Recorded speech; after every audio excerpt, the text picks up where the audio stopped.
Die lewe is 'n kaleidoskoop van verhale, avontuur, liefde en uitdagings. Elkeen neem ons na plekke wat ons louter tot wie ons werklik is. Ek is Lizet Volkwyn. Welkom by 'n verhaal soos myne. Welkom by 'n verhaal soos myne. Ek is Lizet Volkwyn en my gas vandag is Maryke Koetser. Maryke, baie welkom by ons vandag. Dankie Lizet, dis lekker om weer te kuier. Nou vir my is dit baie lekker, sodra ons by verhaal soos myne kom, vertel ons vir mense dat jy wat daar buite kan kyk, jou storie is eintlik nie so uniek nie. En baie mense gaan deur dieselfde prosesse. Nou voor ons begin, vertel my en vir ons vir die kykers daar buitekant, wie is Maryke? Klein dorpie meisie. Kom van Bethlehem af en ek dink dis waar my wortels lê. So ek's 'n boeremeisie en ek's 'n mamma. Nommer 1, 2 pragtige kinders en ek's 'n besigheidsvrou. Ek noem myself 'n hustler. Ek hou daarvan om my eie werk te skep ook. Ek is ook 'n aktrise. So ek het 'n paar eisters in die vuur en dan is ek natuurlik 'n vrou vir my wonderlike man. So ja, om al die bal in die lug te hou is 'n uitdaging, maar ek glo maar in goeie balans. En dis presies waar ons kom. Ons sit hier so en ons sê dit klink wonderlik, weet? En hoe meer titels ons vir onsself kan gee van mamma, entrepreneur, aktrise, boeremeisie, wonderlike vrou, dit is fantasties. Maar wat gebeur onder hierdie stil water? Ons weet ons trap met hierdie soos 'n eentjie en ons dink, hoe gaan ons daar deurkom? Hoe maak ons dit werk? Was dit vir jou altyd so maklik net om al die balle te juggle? Dis 'n moeilike vraag om te antwoord. Ek dink so. Ek dink my uitkyk op die lewe. Ek dink my persoonlikheid, ek's 'n baie positiewe mens, so my glas is half vol in plaas van half leeg. Ek dink hoe ek 'n situasie benader natuurlik deur my geloof ook en my ondersteuningsnetwerk en ook my uitkyk op elke situasie is positief. So ek probeer altyd kyk wat kan ek hier uit leer en ek soek daai lig, daai lig aan die einde van die tonnel van daar gaan dit gaan makliker word as daar moeilike tye is. So om alles te balanseer is nie altyd die maklikste ding, maar ek glo in 'n goeie balans. Ek wil 'n mamma wees, ek wil 'n vrou wees, ek wil 'n besigheidsvrou wees, ek wil 'n aktrise wees, ek wil 'n fiksinstrukteur wees. Ek wil al hierdie goeders doen, maar 'n goeie balans. En op die einde van die dag voel ek slaap kom daar nogals handig gepas in, want so besig as wat ons is om al die bal in die lug te hou, prioritiseer ek slaap ook. En ek dink dis iets wat baie vinnig misgekyk word. Mense dink as jy 3 uur in die oggend werk, is jy produktief en nou dis 'n goeie ding, maar jy het ook al slaap nodig. Daai restorative deep slaap wat jy moet ingaan sodat jy môre vars kan wees om wie jou beste self te kan wees. Nou, dit klink baie wonderlik en ek wil jou uitdaag daarmee, want so baie mense wat daar vandag buite kyk, sê weet, ek is so gatvol vir mense wat sê positief, ek het 'n positiewe uitkyk, die glas is altyd half vol, die lewe is wonderlik, jy moet die goeie in die lewe sien, jy kies om al die goeders te doen. Maar as ek in hierdie donker gat nou sit, hoe gaan ek daar uitkom? Want ek is so moeg dat almal vir my sê wees positief, maar as ek nie my rekeninge kan betaal nie, ek sukkel my besigheid van die grond af te kry. Die kinders is moeilik, die skool het alweer gebel, die kind van die huiswerk doen nie. Man die werk elke aand laat en ek kry nie geslaap nie. Wat doen ek? As ek eerlik kan wees, en ek praat uit my eie ervaring uit, laas jaar was seker een van die moeilikste jare, finansiëel, werkgewys ensovoorts om deur te gekom het en ek meen sit ons vandag en op 'n manier het ons daar deur gekom. Maar ek dink om te prioritiseer wat belangrik is en my raad aan mense is, as hierdie nie gaan bydra dat jy volgende 5 jaar in die toekoms nie langer as 5 minute daar mors nie. So as jy nie dit kan saam met jou vat en dit gaan in jou guns stel of vir jou werk inbring of regtig tot voordeel is in die volgende 5 jaar van jou lewe nie, moenie meer as 5 minute daarop mors nie. So ek is in 'n proses van eliminasie. Plekke, mense, gewoontes, wat ook al, begin ek elimineer uit my lewe uit wat nie bydra tot my toekoms nie. Wow. En ek hou so baie daarvan, want ons is so geneig om vas te hou aan dit wat ons verloor het, of dit wat ek nie kon regkry nie. Ek hoor so baie mense in my praktyk, wat dan sê vir my, weet jy, jy is so gelukkig jy kon gaan swat het. Nee, ek het nie gaan swat nie. Maar weet, as jy nou terug gaan en sê, jy is gelukkig jy het hierdie gekry, of jy is so gelukkig jy het dit gekry. Maar die waarheid is, ek kan daarin vashou. Of ek kan sê, wat het ek vandag? En hoe prioritiseer? Hoe kies jy, wat is die regte ene, en wat moet prioriteit vat en wat nie? Ek dink daai kom terug na die vorige vraag toe. As dit nie gaan bydra in die volgende 5 jaar nie, moenie tyd daarop mors nie. So ek probeer 'n dag beplan, of 'n week beplan. En ek dink 'n wonderlike boek wat ek gelees het en al seker die derde keer weer deurgaan is Eat That Frog. So as jy jouself voorstel dat die aaklikste wat jy vandag gaan moet doen is om 'n lewendige padda op te eet. Yes. Jy wil so gou as moontlik dit verbykry. Korrek. Ek dink jy daar gaan iets erger met jou dag kan gebeur as om 'n lewendige padda te eet nie. So, waar. begin jou dag met daai padda wat jy moet eet. As dit nou byvoorbeeld is om 'n oproep te maak in die skool of om Ja. daai e-pos te stuur vir jou baas of wat ook al, dit wat op jou druk van ek wil nie hierdie doen, ek wil nie hierdie doen nie, doen dit eerste.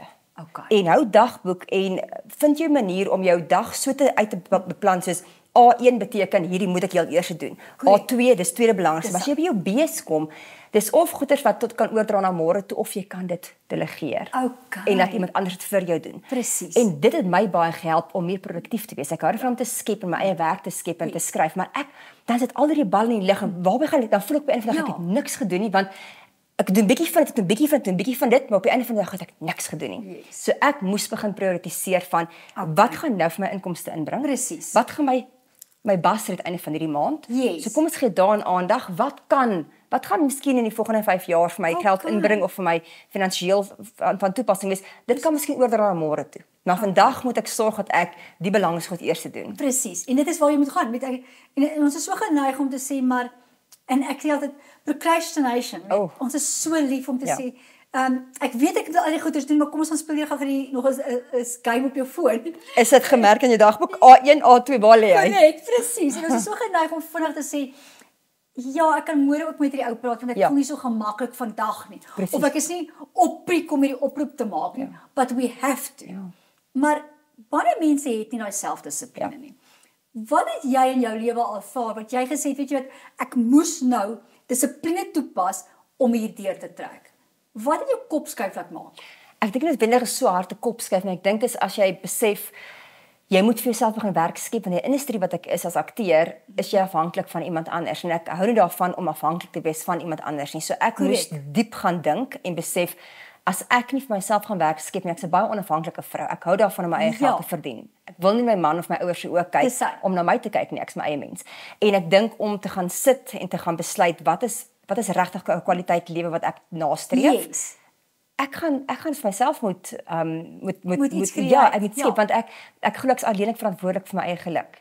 Okay. Ek kan nie op iemand anders staat maak daarvoor nie. So dit het 'n harde dinksessie gevat van okay, iets gaan moet gebeur. Ek gaan moet opstaan en self begin iets doen as ek by daai kwaliteit level wil uitkom wat ek vir myself in die toekoms sien. En dit is baie waar want dit dan is 'n baie eerlike gesprek met jouself hê. Want baie keer hou ons ook nie van 'n eerlike gesprek nie. As doen nie. Want ons wil so geneig dink, maar ek is goed. Ek gaan daai groot rol kry. Ek gaan daai offer kry by die koöperatiewe maatskappy om hulle te kan coach of wat ook al. Maar die realiteit is dit is nie. Want vir elke goeie mens wat daar is daar 100 ander goeie mense ook. Precies. En dit hang af op wie jy is. So ons moet onsself daar posisioneer om dit reg te kry. Absoluut. Wat gebeur in 'n gesinsdinamika wanneer jy die shift maak? Maar die ander is nie so geneig om dieselfde tipe shift te maak. Jy prioritiseer. Jy werk met tydskedules en dagboek. Maar nou is man lief meer laid back en hy vat die dag soos hy kom. Hoe hanteer jy dit? Ek dink dit is ook 'n moeilike vraag dan, want ek dink verskil van persoon tot persoon as ook verhouding tot verhouding. Waar ek dink ek het my deksel gevind waar ek en Werner is 100% verskoon die Engelse woord compatible. Yes. In alle opsigte. So ons hou daarvan om alles saam te doen. So ons sal saam die kinders kosblikke pak elke aand, want dit is minder om môreoggend te doen. Korrek. Want ek glo 'n kind se dag begin bepaal sy hele dag. So ek is nie van daai ouers wat die kinders wil aanjaag in die oggend, laat jy by die huis uit. So my kinders word rustig wakker gemaak. Eerder 5 minute vroeër dat ek bietjie by hulle kan lê en bietjie hulle rustig wakker maak. Kom ons drink ons lekker maile of wat ook al. So daai goeters voel ek as jy net klein verskil soos dit inbring in plaas 'n pakkie voorgaan die kosblikke. Maak seker die kinders se tas is klaar gepak. Maar jy en jou partner, dit help as julle dinge saam ook doen, maar dit is lekker kwaliteit tyd. So waar die kinders buite speel op die trampolien sal ons saam aandete doen. Ons sal saam kosblikke pak, saam die skottelgoed was. Ons maak saam die bed op in die oggend. Daai tipe goeders bou 'n verhouding. So ek dink as jy 'n partner het wat miskien anders na die lewe kyk as wat jy doen, compromise, kry 'n middeweg hoe albei partye gelukkig kan wees, want ek dis 'n verhouding is 50-50. Waar Werner sê dis 100%. Ek dink nie noodwendig daar's 'n vroue rol of 'n man rol in 'n verhouding nie. Ja, hy doen meer wasgoed as wat ek was gedoen juist. So in hierdie omstandighede dit werk vir ons. So vind wat vir jou en jou gesin werk en just have fun with it. Die lewe alreeds al soveel druk elke dag vir ons op maas as vrouens. En in plaas te sê ek wil net die perfekte vrou wees en môre gaan ek die beste ma wees, nee. Ja. Al wat ek myself sê is môre gaan ek beter wees as gister. Presies, en dis my mantra, weet ons moet 1% beter wees as wie jy gister was. Presies. Nie wat die ander ou was nie. Want as dit so gaan Of 'n Instagram post. Korrek. Want dis ook nie 'n realiteit Jy weet jy kyk na mense op buitekant Ja. en jy kyk na hulle en jy besef, maar kyk hoe perfek doen hulle dit. Ja. Hulle werk dit so mooi uit. Alles in die lewe vloei. En ons besef nooit dat daai vloei is 'n comparable op wat hulle aan by die huis werk. Weet, ek sê altyd dan sê mense, hoe kan jy dit van mense op TV sê? Maar ek was nie vloere nie. Maar my man was die vloere. Maar in dieselfde asem weer sit ek vanaand en ek maak ander goed reg en ek doen hierdie reg en daai tipe Julle is 'n span. Ons is 'n span. En dit is so belangrik want natuurlik wat 'n mens moet oordra en kan kyk. Wat het in jou lewe vir jou 'n groot skuif in jou lewe gemaak? Wat jy gesê het, okay, van vandag af. Ek voel nie goed nie. Ek is nie 100% op paar met al die ander mense nie. Hoe het jy gekry seker maar sonder om te vergelyk? Hoe gaan ek wees wie ek is? Ek dink dit het definitief met die ouderdom gekom, die oomblik dat ek 40 geword het laas jaar. En hulle sê life begins at 40 en ek dit is nie sommer te gesegde nie. Ek het dit ervaar. Ja. Dat toe ek 40 geword is, asof daar iets het verander in my shift. menswees. Ek kom al hoe nader aan wie ek wil wees en ek het 33 jaar gemors omdat ek was wat is die woord? Ek is insecure oor my sproete gewees. Yes. En ek het op die ouderdom van 33 eers my sproete aanvaar. Nou, ek het 33 jaar gemors op iets baie onnodig. Iets wat uit my beheer uit was. So ek moes daai besef maak van as ek dit nie kan beheer nie, Kan ek niks daaraan doen nie. As ek iets daaraan kan doen, Ja. natuurlik, dan doen jy dit. Precies. Maar ek kon niks daaraan doen nie. So in plaas daarvan om te probeer veg, het ek dit aanvaar. En ek het die beste daarvan gemaak. Maar die oomblik dat ek 40 geword het laas jaar, het ek 'n nuwe energie gekry, 'n nuwe uitkyk op die lewe. En ek dink daai was vir my, ek het bietjie gaan soul searching doen. En dis 'n wonderlike ervaring dan, want skielik besef jy, ek kan vaar myself vir wie ek is. Absoluut. Ek hoef nie meer te sê, weet jy, almal in my ouderdomsgroep doen dit, Ja. so nou moet ek hierdie doen nie. Ek kan word wie ek is. Nou, maar ek is wonderlik om met jou te gesels het.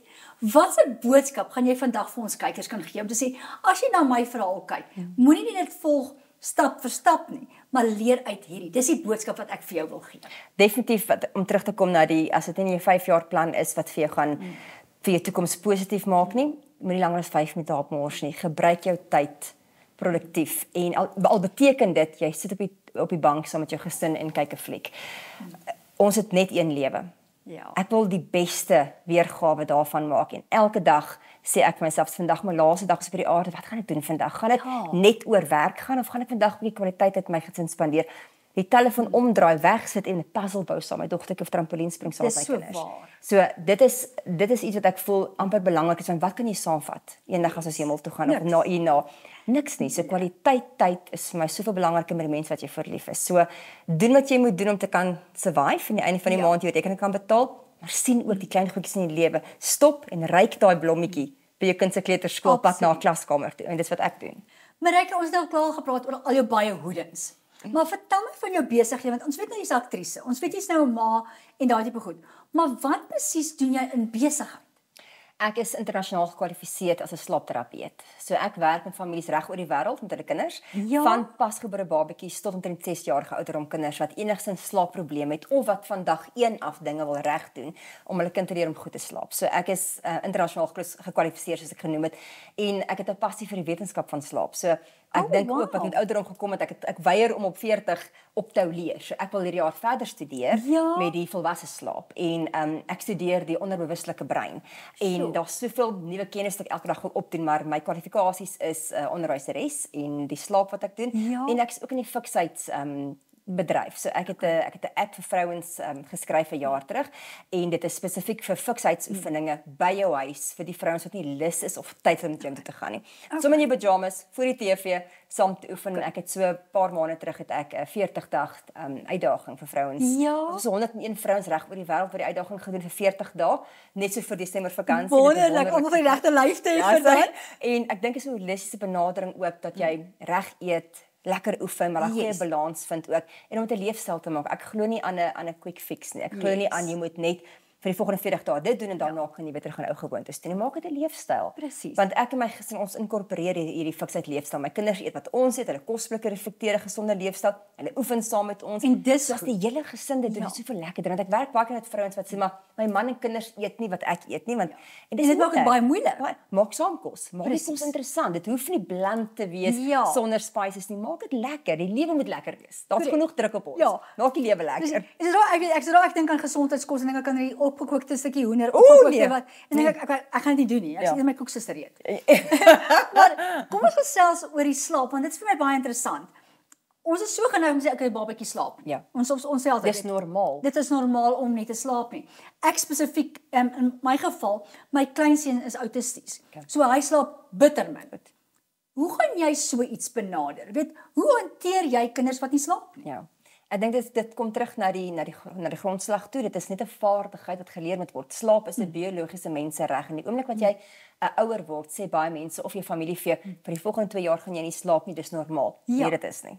Slaap is 'n biologiese mensereg. Jou baba verdien slaap en jy verdien slaap as ouer. So ek stap 'n pad met elke gesin vir 2 weke lank waar ek hulle help en ek leer hulle hoe om hulle kind te leer om te slaap. En dit kom basies net op 'n vaardigheid. Wanneer jy jou kind leer fietsry eendag, dis nie 'n vaardigheid gebore nie. Jy is ouer met jou kind leer fietsry, leer skoene vasmaak, leer swem. Selfs met slaap. Kom ons leer ons kleintjie die regte vaardighede en gesonde slaaphigiëne. Oor hoe om die atmosfeer te skep voor slaap. Die rotine voor slaap. Wat jou kind eet, drink, TV kyk ensovoorts voor slaap. En dit het 'n invloed op dit. Absoluut. Ons eie natuurlike melatonin, die slaaphormoon. En baie mense dink en my dogtertjie onder andere, sy was 6 maande oud, toe gee die dokter vir ons liquid melatonin want sy wou nie slaap nie. Maar daar's geen bewyse dat dit veilig is vir ons babas. Korrek. So ek werk met 'n familie om seker te maak ons kry alles in plek. Die rotine, die slaapomgewing, hoe hulle aan die slaap raak en dan ook om natuurlik deur te slaap. Natuurlik. Dit is net ideaal. Ek spot altyd my kinders het nooit deur geslaap nie, wel veral my dogter. Dit is uiteindelik matriek is dan sy haar kamer was reg langs ons en dan sal sy vir my 'n SMS stuur en sê sal Marie kom bers my kom oortrek. En ek dink dit was maar meer net 'n troos tipe ding gewees. Maar en dit is die prosesse wat ons het en dit is hoe ons kan saamlewe. So jy het nou slaap en jy het eintlik die fiksheid en die aktrise en al die goed saam. As ons al die goeie so saambring, wat is vir die lekkerste? Ek doen nie iets wat ek nie van hou nie. Ek love alles wat ek doen. So ek kan nie een kies nie. Alles. En dit is fantasties. En dit is 'n voorreg vir 'n mens. As jy op daai posisie kom waar jy kan sê, okay, weet jy wat? Elke liewe ding wat ek doen, wat ek aanpak, is vir my lekker. Hoe kom ek daar? Weerens 'n proses van eliminasie. As dit nie iets is wat jou gees elke dag voer nie en jy doen dit net vir die geld daarvan, dan moet jy dit begin elimineer. Vind daai iets wat jou siel gaan voer elke dag en wat natuurlik bydra tot jou toekoms. Ek kan absoluut dit indink. En dit is hoe wonderlik dit is. Maryke, verskriklik baie dankie op dit verskriklik lekker gesels. En daar het jy dit. As jy begin kyk na hoe jou lewe is en waar die leemtes is, waar jy nie gelukkig is nie, begin prioritiseer. Maar maak seker, soos Maryke sê, sodra ons begin prioritiseer, maak seker dit is in jou 5-jaar plan. Maak seker dit trek jou toekoms en dit hou nie vas aan die verlede nie.